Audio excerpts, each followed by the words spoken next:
शिरसंगी तालुका आजरा परिसरात गेल्या 4 दिवसांपासून हत्तीचा वावर वाढला असून ऊस, मका, गहू तसेच इतर उन्हाळी पिकांचे मोठ्या प्रमाणात नुकसान होत आहे.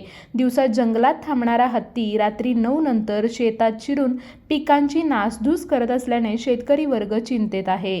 गावाबुडी आणि गाव कामत परिसरात विजय बाजीराव देसाई, किशोर देसाई, गणेश देसाई, दत्तात्रय गुरव आदी शेतकऱ्यांच्या शेतांमध्ये हत्तीने धुडगूस घातल्याचे सांगण्यात येत आहे.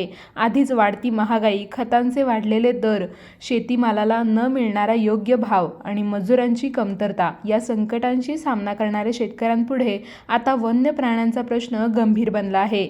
वन विभागाने तातडीने उपाययोजना करून हत्तीचा बंदोबस्त करावा आणि नुकसानग्रस्त शेतकऱ्यांना भरपाई द्यावी अशी मागणी होत आहे. वन्य प्राण्यांच्या वाढत्या त्रासामुळे परिसरातील काही गावांमध्ये शेतजमिनी पडीक ठेवण्याची वेळ आली असल्याची खंत शेतकऱ्यांकडून व्यक्त करण्यात येत आहे.